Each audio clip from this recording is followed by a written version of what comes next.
Yo, what's up, everybody? Welcome back to this week's episode. I got Brandon Webb, SEAL sniper instructor and author of a plethora of books. How many books do you have now? I've got 15, I think. Oh, But shit. the latest is a thriller series that starts with book one. It's called Steel Fear, Okay. and it's about a serial killer on a aircraft carrier. And then you have this evolution of the main character from that book, and the main character is Finn, no last name. But it's kind of a cross genre between military thriller and I would say like military and psychological thriller Yeah, wrapped yeah. in. But it's great. We just optioned it to Whip Global Studios, and what they do is they package it up and then bid it out to the streamers. So Yeah. we got a green light script. So hopefully we'll be selling it to one of the streamers here to go into production within the next few months. So Hell excited yeah. about Hell yeah. I love it. Well, as always, everybody knows we kick it off with a wild, funny story. So, what you got for us?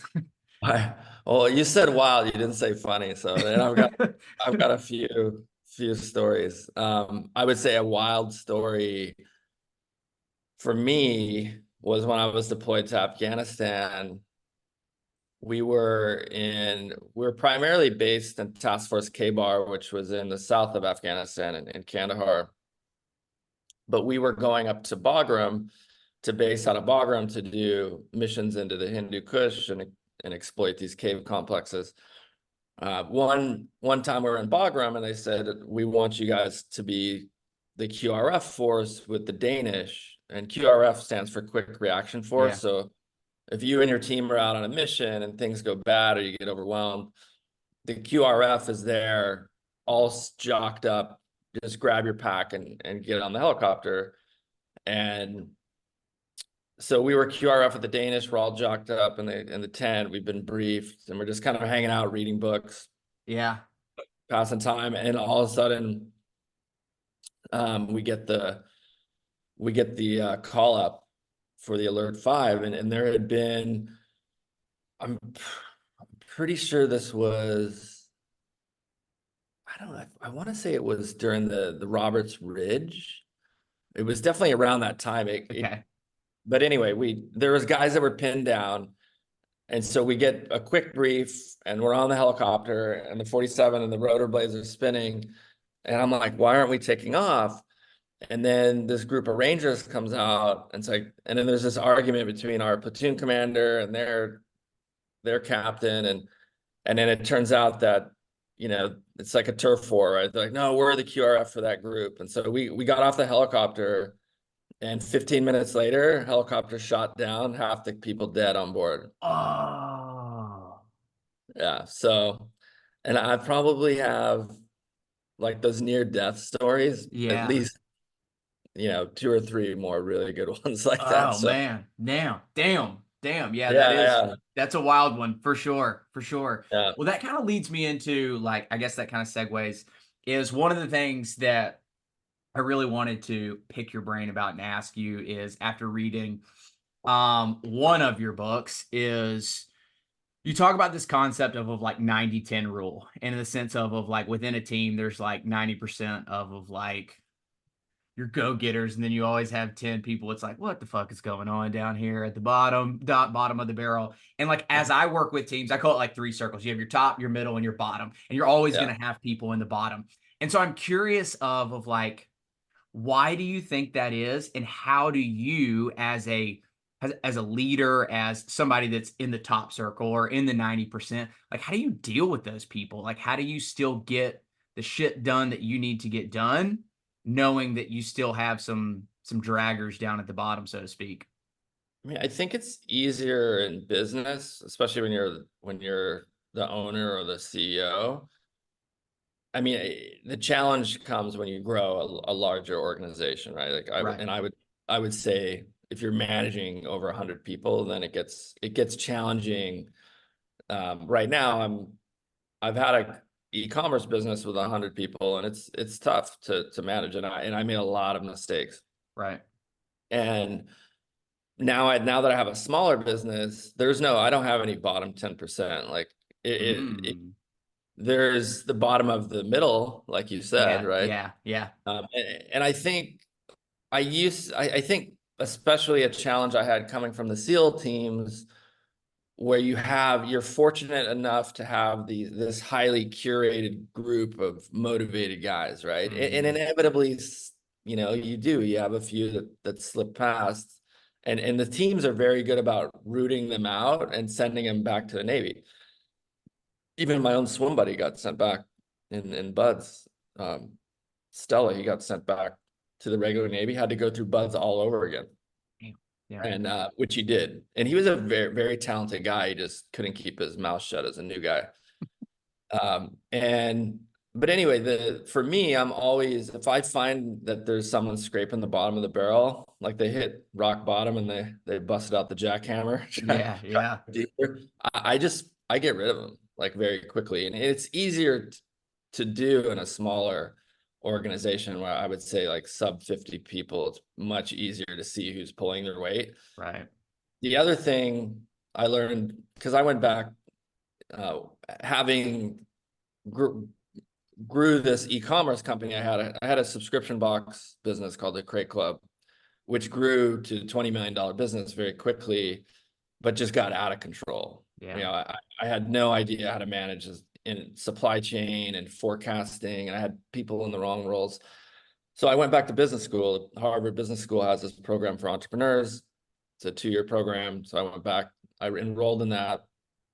But one thing I learned was that it's like, I'll put it in soccer terms, you only have like maybe one Messi on the team. Two, right, if you're so you have like these really, and they call them superstars in business school. You have like your superstars, you have your stars, I would say like very high performers, and then the bulk of who you have is kind of the middle, and you still need those people. Like not yeah, everyone can be a Ronaldo on the right, team. And so I just had to reconcile with that as somebody that was used to having mostly Ronaldos in the platoon, yeah, to now, okay, I get it that not everybody can be a superstar, and that's your challenge as a manager, is like, how do you motivate these people and get the best out of them? Because you still need them. I mean, you see it's very apparent in sports. yes, You can be a Michael Jordan, but you still need the other players, right, yes. to win games. You can't do it by yourself. So how do you get that team to function as become as high functioning as they're capable of, is the challenge. Yeah, that's interesting too, because I think that now that I think about it, because I've even always said it's like, how do you get those people from the middle to the top? But it sounds like even you're saying is like you don't necessarily need them to come to the top. It's like figure out what that role looks like for them in the middle and really attack that side of it versus and just not letting them slip to the bottom, keeping them motivated enough. Yeah, and then having a system where there are opportunities for the people in the middle to break out. You're kind of like, because the best companies that I learned from reading tons of case studies and all the data says they hire and train and promote from within. They don't Yeah. hire outside. And you see examples of really good cultures. Um, I would say Goldman Sachs, Southwest Airlines, Patagonia, these companies where, there's very clear. Nike would be another one. Yeah. They have a very clear culture and mission, and if you're working at it, people know if you have Nike on your resume, you have your act together. Yeah. Yeah. Yeah. Yeah. And one thing too is how do you okay, so a hot topic. So I guess a little like backstory too is like work with college teams on like mindset and performance, athletic teams specifically. And so one of the big things, and I'm very curious because like you had to deal with it like at the ultimate level, is one of the things that they try to battle and push back with is training in the practice room is not the same as training in like it's not the same as competition. They tell these two different stories of and they try to build buzzword confidence to be able to take what they've done in the practice room in their training and to be able to, when the bright lights are on, to be able to perform at the highest level. And so like I'm curious with like how did you going through, I think specifically like within like the military too, take that training and then when the bright lights were on per se, to be able to have that trust, what they're looking for is confidence, right? That they can shine bright in the big moments. Yeah, I think, I mean, I don't think, I know that in the SEALs, we train so much and to such a high level of proficiency. And we train uh, way, way more, probably like at a level that would be on par with, an Olympian Right. or a professional athlete. Where and I have friends that are professional athletes. One of my friends, Brent Burns, plays for now. He got traded to Carolina, but he's an all-star NHL player. And I've heard him talk about his workouts, and they're just super intense. But the point is, the training, and I think you see this in sports where you watch the movie, right, where the coach is just asking an unreasonable amount of Mhm. effort from these teams in practice, but he gets them in such great shape that the games are like a break from practice, right? It's like this is nothing because the practice is such misery and so hard and painful. And that's the level we train to in the SEAL teams, where yeah, there's the kind of excitement that comes with being on a real mission, but you've trained so much, like it becomes easy, like very easy to perform in that kind of arena of combat, whatever you want to call it, Right. because you've trained so much, and it's like, oh, this is kind of easy, you and to be honest, most of my we probably did over a dozen direct action missions in Afghanistan, and for I would say most of our direct action, maybe with exception of one, there was no shots fired. Like we were so fast in the room, Oh wow. just dominating that, there are like bad guys that didn't even have a chance to grab the gun, right? And Right. and the time they're zip tied, it's like after they're zip tied, they're pissed. They're angry Yeah, because yeah, yeah. they were caught with such surprise. And that, getting in a firefight means you're in that situation means you're kind of you don't want to get in a firefight. You want to Right. get the element of surprise and just overwhelm them. And we did that on the majority of these direct action hits with no shots fired. And that's because we're just incredibly well trained, especially in close quarter combat. Yeah. So for you guys, it's a volume thing. It's just repetition of like over and over and over and over and over again to where And the hardness of it, like we train really hard, and we train in at night in big high sea state, 20 foot plus waves in the middle of the night. And not too many people signing up to train in those kind of yeah. conditions, you know. And it's dangerous, we had guys break legs, and um, you know, this recent unfortunate uh, situation that happened with the two SEALs that fell over the side of the boarding ship in near the Suez Canal, right, where they're enforcing that Iran was smuggling weapons into Yemen.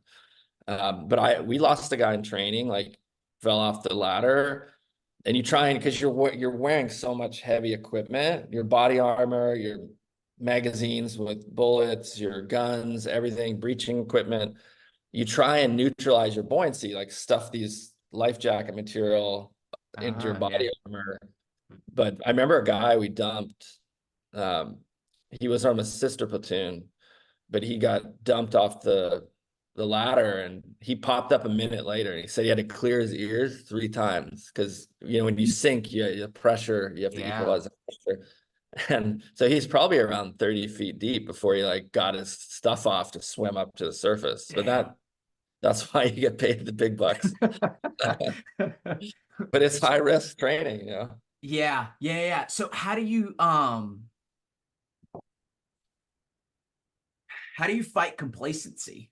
Like, how do you, because um I think in sports too sometimes is the monotony of going through training, going through competitions. You almost get like kind of in a plateau of just like, oh, okay, like Monday's the same training, Tuesday's the same training. We by the time we compete Friday, and then like we just hit repeat like over and over and over again. And for them, like, I mean, shit, the season's gone, right? It's over, and it's like, oh Yeah. damn, I didn't even. It's like they got complacent, but didn't even realize it, right? They just got in a rut, and so like I'm curious with you guys is I'm sure obviously the intensity of the training and things like that kind of keep you on your toes as well, but like how were you guys able to not just get into like neutral mode, I guess, so to speak?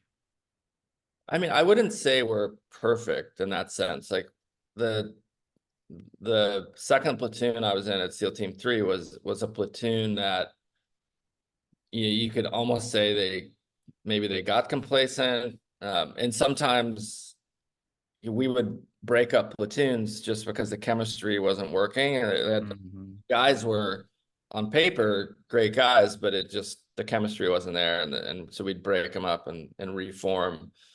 But we had this happen at Team 3. The platoon was called Echo Platoon, and the ops officer Kevin called me in and it's like, hey, I know you want to re-enlist in a tax-free zone. Well, if you wanted I'll help you out, but you have to help me out and go into this Echo Platoon. And everybody knew who Echo Platoon was because they were kind of like the platoon that was kind of fucking up. Yeah, we're yeah. we were hearing about it, It's yeah, and they ended up just getting rid of most of the senior guys and bringing in fresh kind of draft picks, if you want to call them, but they recruited a whole new kind of senior members of the platoon. And in that case, and also I think that sends a clear signal to everybody, like, hey, if you're not doing your job, you're going to get removed. And I hmm, think that's good in a workplace to have like correct signaling. Like we've all experienced the person that really shouldn't get promoted, and the resentment that causes among everybody, like, what the fuck, yeah, and so you have to be really careful also as a manager or a leader that you send the right signals, right? And I remember I had a guy on that front. I had a guy that was, when I was the sniper course manager, he was one of our smartest guys, but he was also kind of like forgetful at times. And I'm like, I'll use his first name only, but Rory, I was like, you know, he would just forget things. Like, and he had forgot to print out this. We were taking, I remember it was actually Marcus Luttrell was coming through the course, I think the second time before he went to Afghanistan and had that lone survivor mission happen to him. But he was going through, and we had the student shooting test out. It was snaps and movers with the SR-25, which is a 7.62 semi-auto rifle, and the test snaps and movers out to 800 and unknown distance out to 800. Um, and so these series of complex tests, but we needed all the test sheets and everything had to be organized. And it was his job to like show up at 8 in the morning and have all these printed out and hand out to us. And he shows up and he forgets.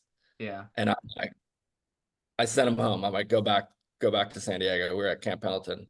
I was like, I just, I don't need you here right now. You just like made a huge fuck up for the staff. So we had to like delay an hour to print all these things out. And that shouldn't have been, the students should not have been waiting on us. It should be the other way around. right, And then my division officer, so this guy went back, and then because I basically fired him from the rest of the course, I said, look, and I think also sometimes it's easier to do the job with four motivated people than four and one kind of dragging everybody else down, right? We'd yeah, rather like dole out his responsibilities and know that it's going to get done. So anyway, this guy had fucked up a few times, and this was like the straw that broke my back for the course. It's like, I don't even want you here for the rest of the shooting course. Go back. And he had tried. I get a call from my division officer. Hey, I just want to let you know I'm going to send Rory to this special school. And I was like, what? I was like, so everyone's busting our ass up here on the sniper program, and he gets to pick some school of his choice. And that was the great thing about the SEAL teams. If you did a great job, you could go to race car driving school. You could go to Bob Bondurant in Vegas. You could sign up for these cool things that you're interested in that applied to your SEAL job and Mm-hmm. go to there. Like I got my pilot's license that way. And so, but I was like, I told my division officer, said, absolutely not. I was like, what kind of signal is this going to send to my guys Mm-hmm. if you fuck up, you're going to get to go on this great trip, while we all bust our ass. And Yeah.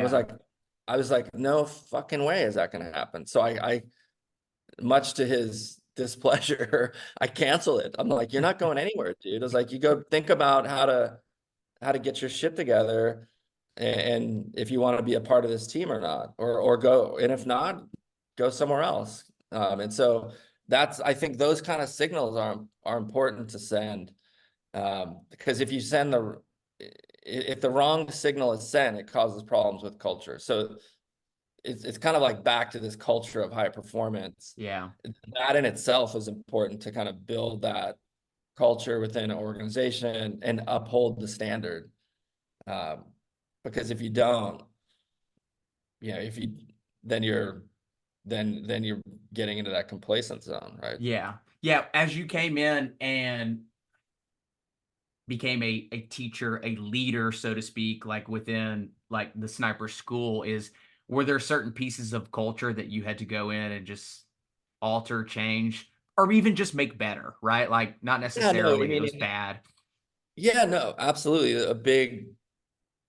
One of the biggest things that we did in the sniper school, we recognized, and this was after consulting with the best in mental management, the best minds in mental management and coaching.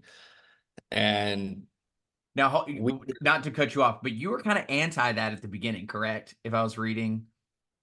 yeah, because you're like, okay, this is big boy rules. We're all in the SEAL teams, and we had a course where we would just, it was almost like a buds type environment where the instructors are very critical. We're pointing out mistakes.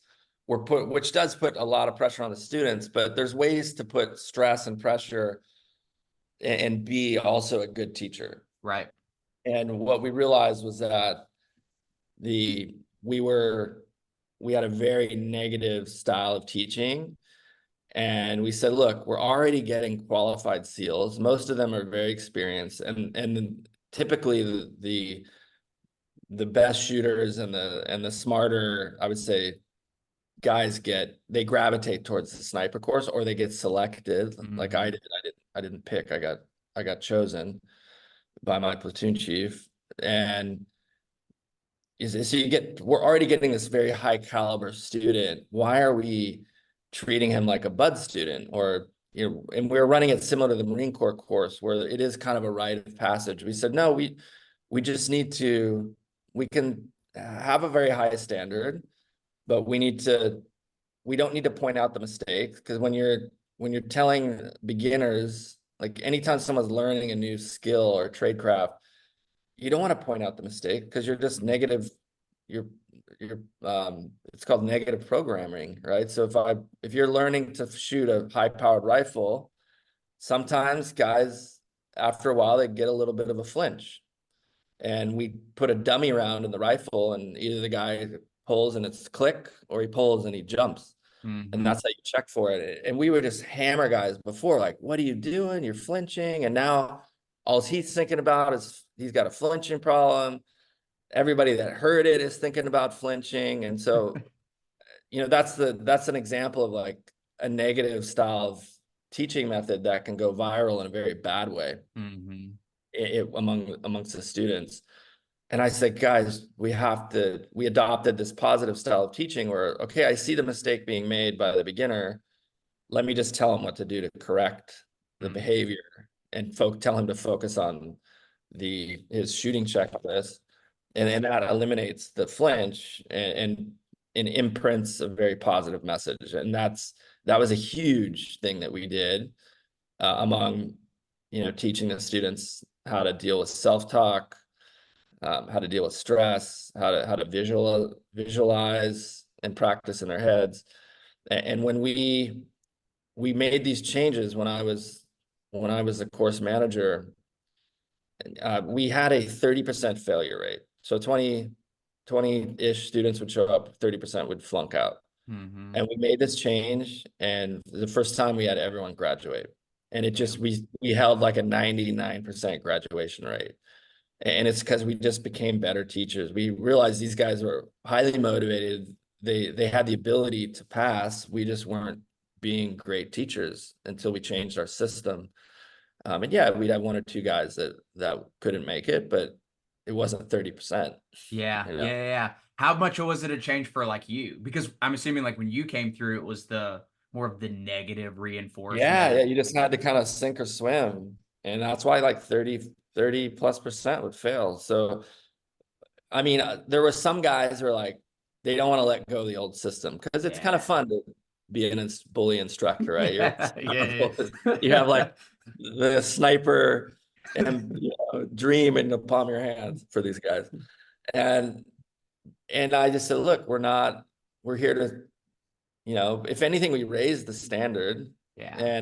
and we started passing more students. Like we want to graduate snipers because the teams are always short-handed when it comes to snipers. So what it did to me was when I kind of incorporated this program when I was running it, I'm sure they still teach it, but the mental management was big for me. And I included a big chunk of I taught the marksmanship class, which is one of the first classes they get. And it was heavy on mental management. And I saw the data doesn't lie, right? I Yeah. saw for the first time, guys were scoring perfect on shooting tests, which had never happened. They're getting perfect scores because we told them that's what we expected. Where before we're like, oh, if you shoot a 90, that's pretty good. 95 is like great. But I'm like, because the students always ask, like, what's a good score? And I said, tell them 100%. Yeah. And then we started having people shoot 100%. So I just saw it right in front of my eyes. And I would say it really, that whole experience, learning it, teaching it, seeing the results, and then transitioning out of the Navy into entrepreneurship really helped me in my own challenges in the transition. And also as a parent, I taught this stuff to my kids, and I don't even know. I mean, they kind of know now, but I look at my daughter, like she's really like mentally tough, and Mm-hmm. she used to be on the ski team in her high school, and she's like just a tough competitor. And I'm like, and she doesn't take any shit. She stands up for herself, and same with her older brother. And I think a big part of that is because I taught them at a very early age how to deal with their own negative self-talk, but also to teach them not to let other people influence them in a negative way. Because I mean, there's some great teachers and counselors out there, but there's some really bad ones too. And a lot of them sometimes they're well-meaning, other times they're not, unfortunately. But I remember my high school guidance counselor was like, "You're not going to amount to anything," because I was like on independent study my junior year, went back to high school, wanted to be on work study, and then I was kind of living on my own. And this guy just couldn't.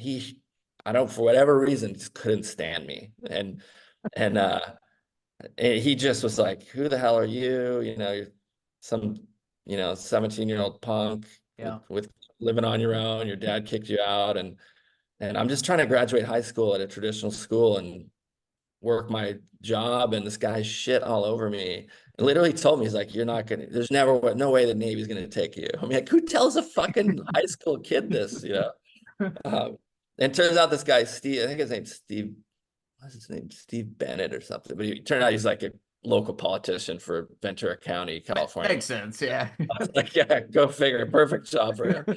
uh, but I mean, and fortunately in my case that just motivated me. But there's people out there, you have influential person in the in a certain situation could do a lot of damage, to some people. It could mean the difference between somebody, like really a life-changing experience. So that's why I'm always very careful, even when I was a coach, for Little League and debate. I coached with my son and daughter were into speech and debate. I always, you know, in the back of my head, I'm like, okay, I'm going to use a positive, make sure I'm like Yeah. positively reinforcing things. Yeah, Um, it's amazing how much one comment from a coach can literally make or break a kid. Um, yeah, especially when they're young like that. yes. And Yeah. some of them, we have varying degrees of adversity when we're young, right? I feel like when people get into like solid adulthood, we realize like we all have problems, right? We Yeah. Yeah. all have dealing with family, we health issues, but nobody kind of gets out unscathed. But when you're young and impressionable, and it could be a huge difference in Yeah. someone's life for positive or negative. So how did you, to use the buzzword, like self motivate, like in a scenario like that, essentially just say like, fuck you, I dude. Like think, I'm gonna go I'm gonna go write my own yeah, story. I think it's because I was fortunate enough I got one of my one of my early jobs was I was a deckhand, kind of not I was kind of not even a full deckhand. So I got this job when I was 13 on a scuba diving boat in Ventura, California, and it was a dream job. Like I went from, because my dad was very much old school, like get a job, stay out of trouble. So he made me get a job. I was like 13 at this we were living on our parents or my family's sailboat at the time in Ventura Harbor. And I would clean this boat store called a chandlery. It's like it's like the Home Depot for boats. And I'm like in there every night, mopping the floor, Yeah. cleaning the toilets. I'm like, this literally is a shitty job. Like, man, I don't want to do this when I'm older, but it's the kind of job that builds a character. Yeah, yeah, Then I find out this boat is looking for a young kid to help people, get out of their diving equipment, filling scuba tanks, taking the trash, serving people. So it was a private boat. And we had a chef and hot tub on the boat. It was really, really fun. We'd take sport divers out to the Channel Islands. So they gave me a kind of a working interview and said, hey, we'll keep you on, but you got to work for tips. And the tips were great. Like we would get, after a 3-day trip, sometimes a couple $100 each in nice. Yeah. tips, through like a big tip jar, and then we'd all split it up. And so as a 13-year-old, that's a good haul, I have Yeah, no, yeah. no overhead. And so um, by the time I was 15, I was like a full deckhand, and the owner Bill I wasn't getting paid a full like wage like the 25-year-old deckhands were getting, but I was getting paid like pretty good money and tips. And I had good mentors, and I grew up really fast. Yeah. I kind of also learned how to deal with a lot of adversity and my own fears. I talk about it in my book, Mastering Fear. One of the first really challenging moments dealing with fear for me was that first summer. I had been certified. The captain, Roger, taught me how to scuba dive. I got my NAUI certification and started diving with the crew. They would take me on some dives, and then usually we dive by ourselves because we don't have enough people to kind of cover all the jobs. So everyone would get to go in by themselves at a dive spot. So by the end of summer, I was starting to become a competent diver and diving on my own. And we were anchored up one trip at San Miguel Island, which is the northernmost island off of Santa Barbara and Point Conception, and it's a sharky island. Like there's a big sea lion and seal rookery, and what feeds off sea lions and seals are great white sharks. And this crazy Captain Mike even did a great white shark hunt one time. He's a crazy son of a bitch. But like literally imagine chumming for a great white with a big Yeah. spear. He was gonna spear it. Like I'm like, dude, you're crazy. So here I am, 13, at this sharky island, and And this island is always hard to get to because of the weather was always made it rough. So the diving was incredible because even the commercial guys couldn't get out there that much. So it was just, it was like going back in time with the sea life and everything. But anyway, I go to sleep after serving dinner to the passengers. We go to sleep. We usually wake up at 6 in the morning and we pull anchor and off to the next dive spot. Mm-hmm. Well, I got woke up at 2 in the morning because the weather was getting too rough to stay put. We had to move to calmer water, and the anchor got stuck. And the captain, Mike Roach, same guy that was the shark hunter, he like wakes me up. He's like, "Brandon, get your wetsuit on. You got to dive on the anchor." And it's like I'm right out of REM sleep. You know, I'm 13 years old. I'm sleeping like a baby, and I'm like, I look at my like Casio watch. I'm like, it's 2 in the morning. I'm like, do what? And I started thinking, I'm like, there's fucking sharks down there. Like, are you kidding? By myself, 2 a.m. Like, this is a nightmare for me. You know, I'm like in my head thinking about, I'm like, this is crazy. You know? So, but I'm like, I gotta do it. You know, they're all like, because I'm the low man on the totem pole, Yeah, right? yeah, yeah. No one wants to put a damp wetsuit on at 2 in the morning and go dive by themselves at night in shark infested water to get some freaking chain unstuck from some big reef. But I did it. I remember I was just like scared to death. I was like, okay, I can put my wetsuit on. And these guys are like helping me out. Here's your tank. And I'm like, fuck, put my tank on. And I'm like, okay, I walk up to the bow and I'm with my dive light and I'm looking and thank God I remember seeing sea lions because when you see them in the water, there's no sharks around. Like, you know, Yeah. that's when you see no sea lions, that's when you better, you know, when they're all on the beach, that's when Yeah. you have big problems. But I'm like, thank God. So I jump in and I'm like setting like a speed diving record. I'm like, I'm gonna get the hell out of here as fast as possible. And I'm swimming down the anchor. I have the anchor chain in my hand, the dive light, and I'm seeing these freaking sea lions zip past me because the phosphorescent, you could see the bioluminescence. It was like lighting up in the water. And I was like, oh, this is a nightmare. I get down like 40 or 50 feet, and the chain is wrapped around this huge ledge, and it's just like rocking with the boat, like boom, and like still spills up. And I'm like, son Yeah. of a-" So what you do is you blast the bubbles. I take my regular out and just blast that. I don't know if you're a diver, you push that No, yeah. second stage and it just blasts bubbles to the surface. And they go, okay, he's at the problem point, and they pay out slack. And then I'm like swimming around the rock. And then I send another burst that lets them know to start taking up the slack and hauling in. But anyway, I did it, was scared to death. And then I got up. I'm like, okay, that wasn't as bad as I thought it was. Yeah. Uh, and so, long story longer, I think that the point of that whole thing is one, it's always worse in our head than it actually is, right? Yeah. Well, And and here's me, like, I don't think too many 13-year-olds are confronted with that scenario, you know, that young, right? And you have the peer 100%. pressure, and you're in this, I'm 13, man. I'm like just getting pimples and starting to shave. And I, I had to deal with this like really scary shit and a lot more. And then I got more responsibility. And so by the time, you know, fast forward, I go on this big sailing trip with my father. We argue about seamanship. He throws me off the boat in Tahiti when I'm 16. Now I'm back in California, kind of working on the boat, I rented a sailboat myself, and I'm going back to school because my mom's like, you got to go graduate from a Mm. traditional school, which well and meaning, but I probably should have just finished on independent studies. Yeah. But then I end up with this shitty guidance counselor, Steve.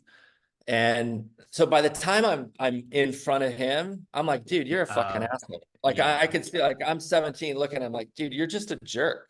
And you're not sure as hell not going to influence my future. Hmm. And so I had to answer your question a very long way. I had so much experience up to 17 that, and I think that's why the most people make it through SEAL training because they have had some adversity in their life and they've had to deal with it and overcome it. And they're not learning how to cope in buds training. Because if you're there learning how to cope with that shit in buds, you're not going to make it. Like those guys wash out very quickly because they've just, and some of them are some of the best athletes in the class. They just never have had, they've always been gifted and, you know, been first picked and they've just never had any adversity. Now they're they're getting to buds training, and it doesn't matter if you're a gold medalist in the Olympics or you were drafted in the NFL, which, you know, we've had quite a few players come through that were. Like, you're gonna get shit on no matter what. Yeah. And Yep. Yep. you're gonna go into the meat grinder, and there's no escaping it. And if you're not mentally prepared for it, it's gonna grind you out, and you're gonna be like little chunks of meat on the floor of the Yeah. butcher shop. How much going into like Bud's training, like at what level, like I'm sure you knew it was tough. At what level were you like prepared? Like at like 60%? Like, because I don't think, I mean, you can correct me, but there's probably no possible way to be like 100% prepared of going into something like that. Um, No, yeah, you can be you I don't think you can be 100%, but you can be very, either I think you're showing up with the mental capacity to do it or not. Like yeah, that you have to have. And it's mostly mental. And you can show up and put yourself in a very good situation physically. I did not do that. And this is another lesson learned. Don't train to the minimum standard, because I mm, trained to the minimum PT standard and could do the basic PT tests, but no one told me like you should be doing double those numbers, yeah, because the guys that were doing double and really like pushing themselves before they got there were in great shape and had it much easier. I came off an aircraft carrier as a search and rescue swimmer. That was my first job in the back of H-60 helicopters, and I was not in great shape. I mean, I can make the excuse that aircraft carrier, it's, you know, there's no pool, there's nowhere to swim, but you can run, you can work out, and I wasn't working out enough, to yeah. be honest. And I showed up to SEAL training, and I paid for it like dearly. The first 6 weeks were hell for me. Like, I was out of 220 plus people, I was like on a first name basis with the instructors, and it's not a good place to be. Let me tell you that. I was in the goon squad, which is every run, like a 6-8 mile soft sand conditioning run. If you don't finish at the top of the pack, like kind of mid top, you get cut off and you're in a goon squad. So while everyone drinks water and stretches, you're doing like bear crawls up and down the hill and getting in and out of the water, wet and sandy, just suffering. And then if you become on a first name basis like I was, you get put on remedial physical training. So if you have a 5 a.m. PT, you got to show up for 4 a.m., do your punishment PT, and then start the punishment with the regular class. I had every shitty extra thing they could throw at me. I had, and it was so bad. My body was like breaking down. My calluses ripped off my hands. I had these like dime-sized holes in my hands from, because you're climbing ropes and you're Yeah. doing pull-up bars and it's wet and sandy, and all of a sudden your calluses are gone, ripped off. And I was broken down, like, and just like, yeah, go to sleep at 8 and get up at 4 and do it all over again. But I remember the three meanest instructors of first phase. This is before Hell Week. It was like Friday. Hell Week was starting Sunday. They pulled me out of the class. It was Gekka, Sholin, Buchanan, and Gillespie. There's four of them. They were like the meanest guys. And they came to my boat crew and told Ensign Matthews, like, hey, we're taking Webb. And they're like, you know, the guy tried to defend me. Oh, where are you taking him? Why are you taking him? And like, no, don't fucking worry about it, you know? And they're like, okay. Like, they scurried off, you know? I'm like, oh, this isn't good for me. And they took me on the beach for an hour and tried to get me to quit. Like, I know that now as an instructor, they're trying to get me to wash out because they didn't think I deserved Yeah. to be there. And they're like, we're okay, nothing has worked so far. So let's just like group effort and get this guy out of here. Yeah. They threw everything they had at me. And I just said, the only way at the end, I was like, the only way you're getting me out of here is in a body bag. Like, that's it. I'm not quitting. And I think I was delirious. Like, they fucked me up, like 8 count bodybuilders, you name it. And I was like delirious. And I think at one point I told them to get fucked. And then they never messed with me ever again. Like, I made it through Damn. first phase and on to second phase and different set of instructors. But these guys, I had the easiest Hell Week because I had already been through all the psychological tricks and the games they tried to get me out. Hell Week was like a vacation for me. I'm not saying that to be arrogant. It was just like I'm looking around like, guys, why are you like stressing this? Like I'd already been through like finish a 6 mile run, Webb, line up, you're gonna do it again. And they would just mess with me. And so these are the kind of games they'd play in Hell Week. I'm like, man, I've already done all this stuff. Like Yeah. I've been living this for 6 weeks, you know? And they never mess with me again. And it was a turning point for me as well. But I was in terrible shape. I should have been in much, much better shape. So had you gone into is I think one of like the core messages that like I try to get people, athletes like to understand is the ability to make decisions. And the faster you can make decisions, the better your performance will be. Because while other teams and people are bickering and arguing about certain things, it's like you're already on, like that's you decided that months ago. And so it was Yeah. like for you was part of that not quitting the only way you're getting out of me here. Was that a decision made coming in or like as you Yeah, kind no, of were in there? that was a decision for sure. It was like I honestly could say like Buds sucks. Like it even when I years later I was a sniper instructor and you're allowed to volunteer for Hell Weeks because they need extra staff because it's 3 shifts of 8 hours nonstop for the 5 days. So I signed up as an instructor for the 4 p.m. to midnight shift. And I even as an instructor, I would like be exhausted after that 8 hours. I'm Yeah. like, Jesus, man, I just threw everything at these guys.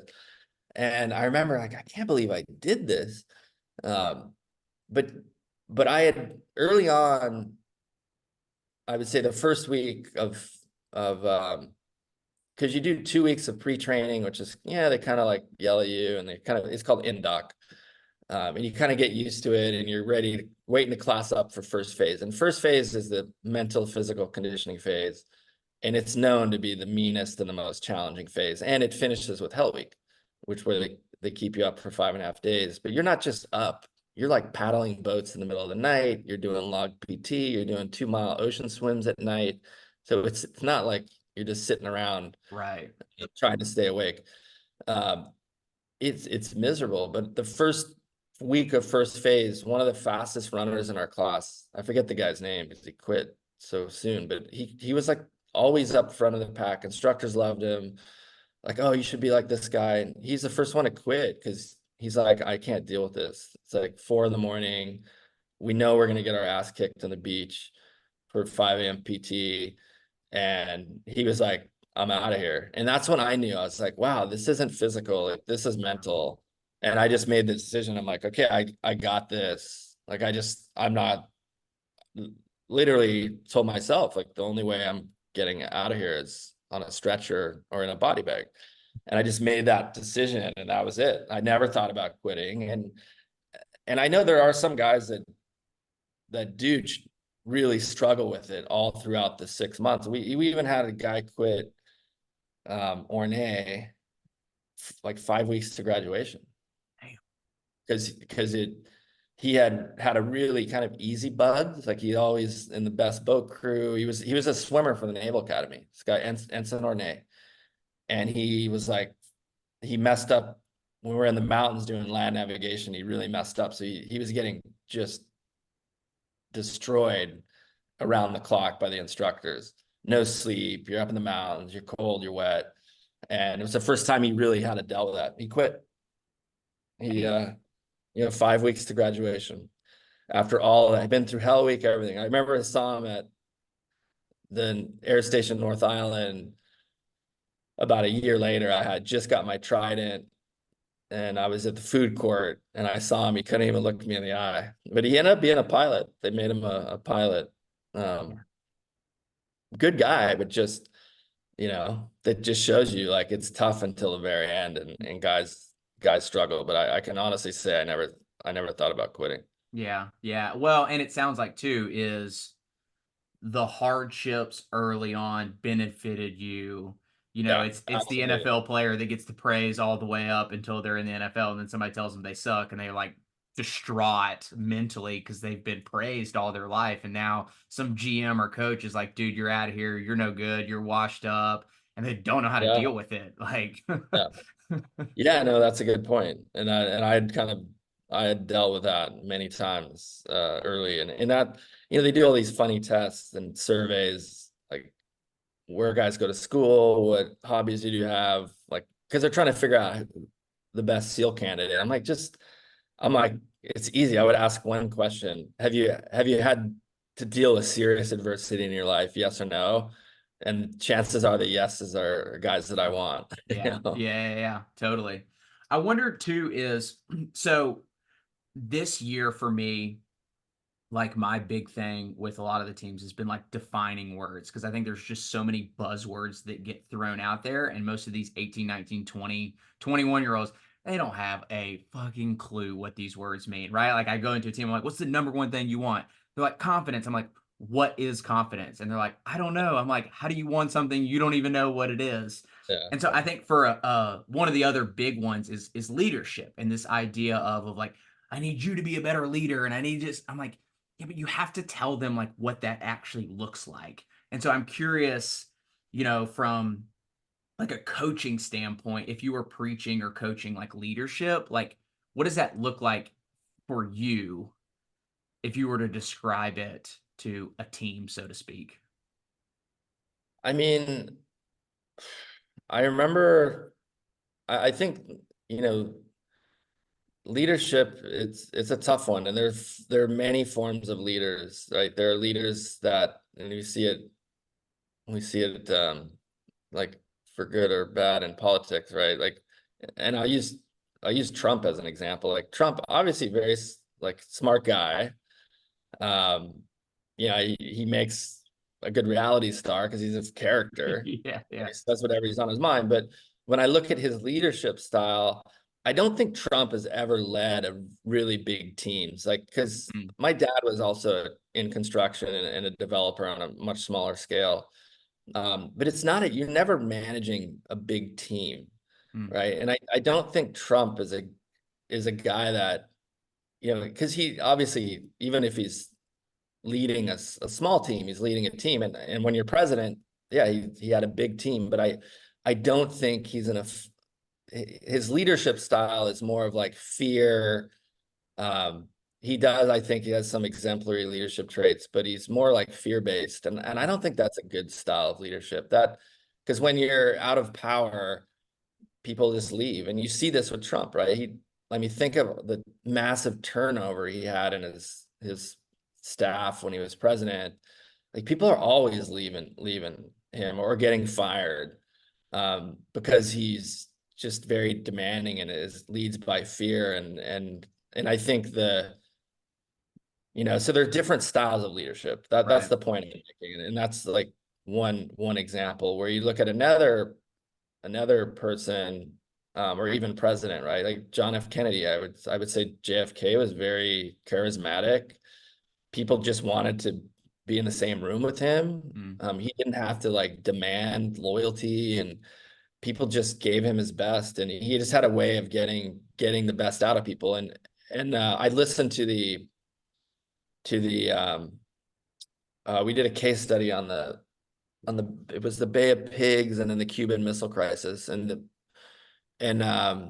both of those happened under JFK. Kind of inherited one problem, but when he had the Cuban Missile Crisis, he looked at how bad they fucked up I think it was the Bay of Pigs, how bad they messed that up, and how he didn't have, from a leadership perspective, he didn't make it clear that everybody had a voice, all ideas on the table, which he did during the Cuban Missile Crisis and handle it very effectively. Because when they dissected that first crisis, like people were afraid to speak out. People are afraid to speak up. They didn't want to it was an environment that didn't encourage debate and the best ideas. People were afraid. It was like, oh, this person's going to yell at me, or it's more yeah. powerful. Um, so I think like leadership for me, I was, as a new guy in the SEAL teams, and I'd already dealt with like good and bad leadership examples. And I think you can learn from both. like valuable lessons from really bad leaders I had. Like, I'm like, okay, I'm never going to do that when I'm in Yeah. charge. Um, and I had some really good mentors, and I think that that's an environment you have to create in any team or company or organization. You got to be really purposeful about and that's where I get back to this kind of the good organizations kind of train and promote from within, because they have this culture. But I'm trying to get back to the core of your question is, I think you asked me, like, how do I define leadership? Yeah. Well, I mean, I have my own leadership style. I know my strengths and weaknesses. I definitely, the SEALs taught me to lead by example. I remember the Mhm. first time my platoon chief, Dan, said, look, and Tom Barker too, he was one of my mentors, was our leading petty officer. He's like, look, you guys need to, like, if I don't want to see you sitting around, there's always something to do. And it's Arnold Schwarzenegger said it great in his latest book. It's like, just be useful. Like, be Mm. useful. If you're sitting around, your work is done and it's 2 p.m, ask one of your teammates if they need a hand with their things. And so you just get into a habit, and it creates, it was always, um, after a training mission, it was the team gear, it was your buddy's gear, and then your gear. And you always take care of everything else. But like, you better not be the guy taking a hot shower while the guys are breaking down the boats and stuff. Like, that Yeah. was just, and it just became like, the SEALs really taught me like work ethic as well, like how productive you can be, because you're in this environment where you have a very high level of productivity. And so, that it all comes down again back to that kind of environment, because I just didn't realize that was possible. Even after buds, I show up to day one at SEAL Team 3, and we do a PT, and this guy Billy Nell is a Vietnam veteran. The guy was like in his 50s, I think, and he crushed us in a morning PT. And I was like, I thought I was in the best shape of my life. Here I am, day one at SEAL Team 3. This is way harder than any like buds workout I did. This guy just destroyed us. And I was like, man, and so it's just like, okay, and I'd imagine what it's like getting drafted into the NFL, right? It's like you think you're at a different high level, and then it's like, whoa, like these guys are way up here, and you just have to adapt to that environment.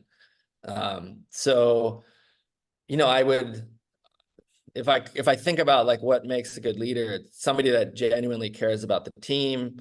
They care about their well-being. They create systems that reward good behavior, and systems that punish, bad behavior, and sending those like good and bad or good signals versus bad signals. And I think leaders have to lead from the front. Like, Yeah. even when I was a chief, where if we're cleaning up the office on a Friday, I'm not above anyone to not be able to take the trash out myself or sweep up. And I think when you do that, people see that, okay, that earns, it earns the respect of the team. But they're definitely different styles of leadership. But that's what leadership kind of means to me. And I know I was a little bit all over the place, but I had some really great mentors and Yeah. leaders. But again, also learned some of my biggest lessons were from terrible leaders. And I just made a note. I'm like, okay, not going to do that. Not going to promote play favorites and promote people because they're just kissing my ass. Yeah. Which I had a leader like that. This guy, he played favorites, and there was like a few guys that got all the good deals, and all they did was just kiss ass. And I'm like, Yeah. and guys were pissed. They were resentful for it, especially the guys with the real talent. Mm-hmm. Mm-hmm. Last two questions. First one being, how are you personally able to like eliminate distractions, right? Like, I think that I'm sure environment plays a role, because you're surrounded by people like that, but keeping your eyes on the prize, so to speak, just in life in general. I mean, it's one of those things where there's no easy solution, and we deal with it the rest. Like we're going to have to deal with these kind of things the rest of our life, right? And our environments change, right? This being a major Yeah. distraction, right? Yeah. Like this is practically cyborgs. This thing is attached to us at all times. Um, so you have to just be purposeful. And I think for me, I it comes down to routine. Like if I know I'm because I still write books. If I know I'm writing a book, I have my routine, I block it off, I shut off my phone, I put my headphones on, and I create this environment with no distractions. Hmm. And then that, you have to be disciplined about it as well. So I think it just depends on like where you're at and what you're trying to accomplish, but you definitely have to be purposeful about setting up that environment so you just don't have distractions. And even like I do a retreat once a year. I actually read Bill Gates' book, and I really like the fact that he goes away for a week a year, takes a couple really good books, and just spends time by himself. And so I did that. I do that too. And I remember I had an ex-girlfriend. I had my retreat in Santa Monica. It was like day one, and I was just getting ready to shut off the cell phone. And this ex who I'm friends with was like, I need to talk to you urgently. I was like, look, I'm about to do this retreat. I'm turning off my phone. We talk to me on Sunday. He's like, no, I need to talk to you now. I just went, dude, powered off, and that's like, I don't want to go down that rabbit hole, and you got Yeah. to like you have to protect yourself. Um, and like, and just be strict, because it also, if you don't respect your own time, people won't respect it. They'll know that. They'll know, oh, I can always get a hold of him. And my kids, um it was music to my ears, because they were like, oh, tell dad to, they were asking me for something when they were younger. um yeah, remind dad that we want to go ski at Squaw Valley and Lake Tahoe on this date.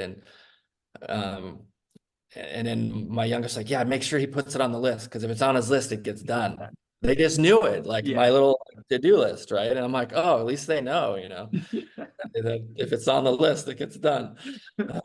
So um, anyway, yeah, you have to design those systems, and we're always like changing careers and situations. But you have to respect. The point with the story of the kids was that they knew, like, and they knew what the boundaries were too. Like Yeah. my son knows if I'm on a retreat, he's like, okay, dad, yeah, I'll enjoy. I'll talk to you in a couple of days. Yeah. So they just know. But if you don't respect yourself and your own time, then people they'll trash you for it, right? Yeah. Totally. Totally. All right. Last question. If you were in a stadium with 100,000 people and you could leave them with one message, what would your message be? One message. Um, my one message would be, um, like, be in charge of your own destiny. That would be my message. Yeah. I feel like I've met so many people. I see this especially in doctors and lawyers, where the parents pushed them into these careers and they're miserable. And I'm like, you spent how much time and money to figure this out? Like, so yeah, choose your own destiny. That's would Oh, be my message. I love it. I love it. I always say you're the creator of your life, right? Like, so I fully align with that. So yeah. Well, awesome, man. I appreciate it. I appreciate the stories. Again, I think that's kind of one of the big purposes. I think stories are what move people. And the Yeah. more stories to get out there is people to make decisions for themselves. So again, appreciate you, man. Until Yeah. next Thanks. time, everybody. Peace.